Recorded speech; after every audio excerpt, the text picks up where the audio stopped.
రాష్ట్ర ప్రభుత్వం పరిపాలనని గాలికి వదిలేసి కక్ష సాధింపుల మీద ప్రతిపక్షాన్ని అణగదొక్కే పని మీద ఉందని మేము పదే పదే చెప్తున్నాం. ఇవాళ కేంద్ర ప్రభుత్వం ఇచ్చిన నివేదికలు వివిధ రంగాల్లో మన రాష్ట్ర ప్రగతి చూసినప్పుడు చంద్రబాబు నాయుడు గారి ఫెయిల్యూర్స్, ఆయన నిర్వాకం బయటపడింది. ఈ ప్రభుత్వం పూర్తిగా ఫెయిల్ అయిపోయి కనీసం పాస్ మార్కులు కూడా సాధించుకోలేని పరిస్థితి ఉందని, చాలా దీనస్థితికి రాష్ట్రాన్ని తీసుకెళ్ళిపోతున్నారని ఇవాళ కాగ్ నివేదిక దగ్గర మొదలుపెట్టి పార్లమెంట్లో మంత్రుల సమాధానాల వరకు చూస్తే మన కళ్ళకు కట్టినట్టు కనిపిస్తుంది. ఎంత దుర్మార్గంగా అంటే ప్రచారం చూస్తే బాబు గారు ఆహా ఓహో అని సొంత పత్రికలన్నీ విపరీతంగా క్రియేట్ చేసి ప్రచారం చేస్తూ ఉన్నారు. ఇంకా ఆ పబ్లిసిటీని కొట్టేవాడు ఈ దేశంలో ఎవడు లేడు. కానీ ఈయన చూపిస్తున్న ఈస్ట్మన్ కలర్ సినిమాకి అసలు రంగుకి చాలా తేడా ఉందని కాగ్ రిపోర్ట్ చెప్పింది. అసలు పొంతనే లేదు. ఇంకా చెప్పాలంటే ఈ రాష్ట్రాన్ని చంద్రబాబు నాయుడు గారు అధోగతి పాలు చేస్తూ ఉన్నాడనడానికి 100 ఉదాహరణలు వాళ్ళ కళ్ళ ముందు కనిపిస్తున్నాయి. పూర్తిగా తన స్వార్థ ప్రయోజనాల కోసం తప్ప ఈ రాష్ట్రంలోని కూటమి ప్రభుత్వం ఏ రంగాన్ని పట్టించుకోవట్లేదు అని స్పష్టంగా కనిపిస్తుంది. వాళ్ళ అప్పుల్లో అగ్రస్థానం, ఆంధ్రప్రదేశ్ది అప్పుల్లో అగ్రస్థానం, అభివృద్ధిలో అధమస్థానం. ఆంధ్రప్రదేశ్ ప్రభుత్వాన్ని పబ్లిసిటీలో వీక్స్, పనితీరులో చాలా దయనీయమైన వీక్స్ అన్నట్టుగా ఉంది. ఎంతకాలం నిజాలు దాచిపెడతారు? ఎంతకాలం మీరు అబద్ధ పెట్టుబడులు వస్తున్నాయని చెప్పారు, లక్షలాది ఉద్యోగాలు తెస్తున్నామని చెప్పారు. అసలు ఆ తండ్రి కొడుకు దేశం కాదు ప్రపంచం అంతా తిరుగుతున్నాం, మమ్మల్ని చూసి అందరూ కూడా పరిగెత్తుకు వస్తున్నారు. ఇది కేంద్ర ప్రభుత్వం అధికారికంగా పార్లమెంట్లో ప్రకటించిన లెక్కలు. ఈ 24 లక్షల పైగా ఉద్యోగాలు ఇస్తామని చేసుకున్న 2 ఏళ్లలో ఆంధ్రప్రదేశ్కి వచ్చినవి కేవలం 10 ప్రాజెక్టులు మాత్రమే. ఈ 10 ప్రాజెక్టులు విలువ మొత్తం ఎంత అనేది క్లియర్గా లెక్కలు చెప్పింది కేంద్ర ప్రభుత్వం. మొత్తం ఈ 10 ప్రాజెక్టుల పెట్టుబడి 6,962 కోట్లు. 6,962 కోట్లు. వీటి ద్వారా భవిష్యత్తులో లభించే ఉద్యోగాలు 22,167. ఈ 10 ప్రాజెక్టులో ఇప్పటి వరకు పూర్తయినవి 2. ఇది మేము చెప్తున్నది, వైఎస్ఆర్ పార్టీ చెప్తున్న లెక్క కాదు. కేంద్ర ప్రభుత్వం సాక్షాత్తు పార్లమెంట్కి ఇచ్చిన నివేదిక. ఇది కూడా తప్పంటారా? ఈ నివేదికని మీరు ఖండిస్తున్నారా అని ఈ ప్రభుత్వాన్ని అడుగుతున్నాం.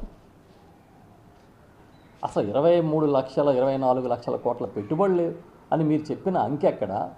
వాస్తవానికి వచ్చిన 6,962 కోట్లు పొంతనుందా దీనికి దానికి? అంటే మీ అబద్ధాల తీవ్రత, ఉన్నది లేనట్టుగా లేనిది ఉన్నట్టుగా మీరు చెప్పే కట్టుకథల స్థాయి ఈ ఒక్క లెక్క చెప్తుంది.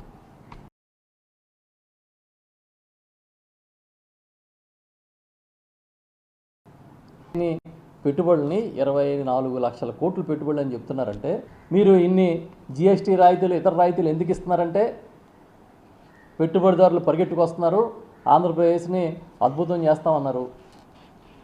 చివరికి 1 లక్షల కోట్లు పెట్టుబడి అంటారు, ఒకసారి 29 లక్షల కోట్లు పెట్టుబడులు అంటారు, 24 లక్షల ఉద్యోగాలు అంటున్నారు. నిరుద్యోగ భృతి ఏదంటే ఇచ్చేసామంటున్నారు.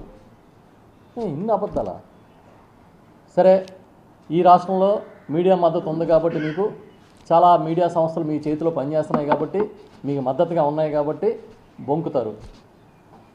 అదే ఇప్పుడు కేంద్ర ప్రభుత్వం చెప్పింది కదా, దీన్ని ఏమంటారని అడుగుతున్నాం. మేము డైరెక్ట్గా మిమ్మల్ని అడిగేది ఏంటంటే, ఏ జిల్లాలో ఎన్ని పరిశ్రమలు ప్రారంభమయ్యాయి, ఏ జిల్లాకి ఎన్ని పెట్టుబడులు వచ్చాయి, ఏ జిల్లాలో ఏ పరిశ్రమ ఏ స్థాయి వరకు నిర్మాణం పూర్తయింది లేకపోతే చేపట్టారు, మొత్తం పెట్టుబడులు ఎంత, ఇచ్చిన ఉద్యోగాలన్నీ, ఇవ్వాల్సిన ఉద్యోగాలన్నీ ఒక శ్వేతపత్రం విడుదల చేయమని చెప్పి డిమాండ్ చేస్తున్నాం. ఇంకా అప్పుల విషయానికి వస్తే ఆ రోజు ఏం చెప్పారండి, చంద్రబాబు నాయుడు గారు ఈ జనాన్ని తాకట పెట్టి తెస్తున్నాడు ఆయన.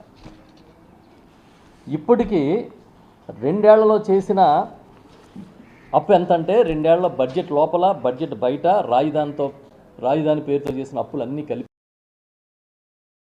59,157 కోట్లు, 3,59,157 కోట్లు అప్పు చేశారు. ఏది అమరావతి అప్పు, బడ్జెట్ అప్పు, కార్పొరేషన్ పేరుతో తెచ్చిన అప్పు, ఎక్కడ దొరికితే అక్కడ అప్పుల అప్పారాలాగా పొద్దున్నే సంచి చేసుకుని తయారైపోయి ఎక్కడ దొరికితే అక్కడ తెచ్చేస్తున్నాడు.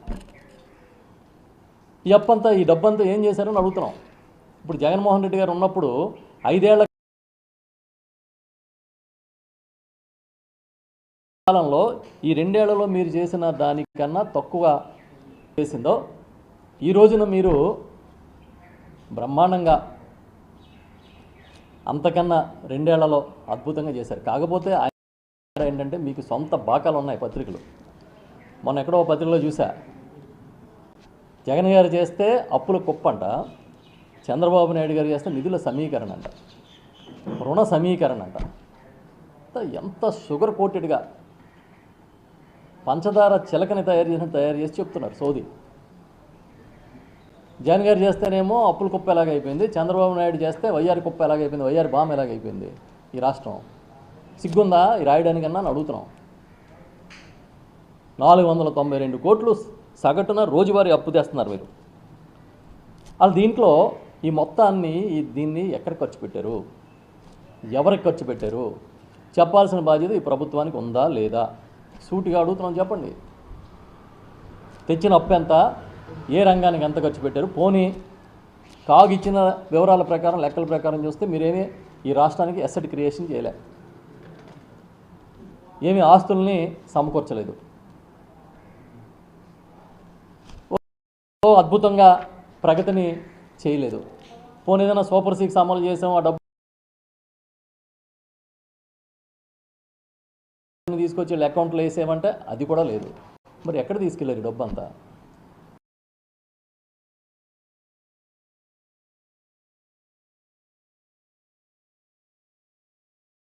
ఏం చేశారు, ఎలా ఖర్చు పెట్టారని మేము అడుగుతున్నాం, సూటిగా చెప్పమని అడుగుతున్నాం.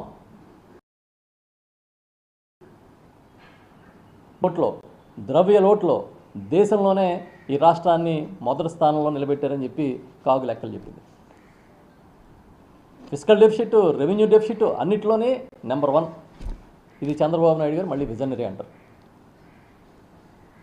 మరి చెప్పాలి కదా మీరు, అగో అప్పు ఎంత తెచ్చాము, మీ పారదర్శక పాలనలో తెచ్చిన అప్పు ఇది, ఖర్చు ఇలా చేసాం అని చెప్పడం మానేసి ఎవడన్నా అడుగుతుంటే ఆడి మీద కేసు పెడతాం, ఆడిని లోపలేస్తాం, నీకు దేశద్రోహం, ఈ కబుర్లన్నీ చెప్పి కాకమ్మ కబుర్లన్నీ చెప్పి తప్పించుకునే కార్యక్రమం చేయకండి. ఇంకా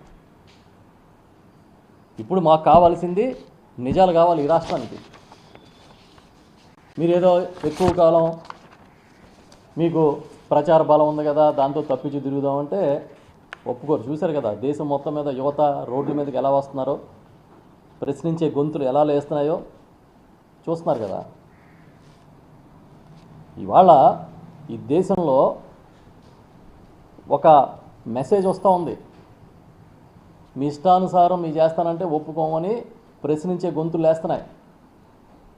మీరేదో సోషల్ మీడియా కేసులు ఆ కేసులను పెట్టి ప్రజల్ని కొంతమందిని వాళ్ళ గొంతు నొక్కొచ్చు, కానీ శాశ్వతంగా మీరేమీ వాళ్ళని గొంతులు పట్టి ఆపలేరనేది ఈ సందర్భంగా చెప్తున్నాం. ఇప్పుడే ఈ లెక్కలన్నీ చూస్తుంటే ద్రవ్య లోటులో దేశంలోనే మనం అగ్రస్థానం అంట. 2024-25లో ఆంధ్రప్రదేశ్ -5.09% ద్రవ్య లోటు. ఇది దేశంలో మొదటి స్థానం. కనీసం జార్ఖండ్ లాంటి రాష్ట్రాలు కూడా, వెనుకబడిన రాష్ట్రాలు, ఈశాన్య రాష్ట్రాలతో పోల్చుకున్నా కూడా మన ఆంధ్రప్రదేశ్ని అధోగతి పాలు చేశారనేది ఇదే ఉదాహరణ. రెవెన్యూ లోటు ఏకంగా 60,285 కోట్లు చేరింది. దేశంలో ఇంత భారీ రెవెన్యూ లోటు ఏ రాష్ట్రానికి లేదు. అప్పులు తెచ్చిన దాంట్లో 2024-25 చూస్తే మూలధన వ్యయాన్ని వెచ్చించింది కేవలం 27% మాత్రమే.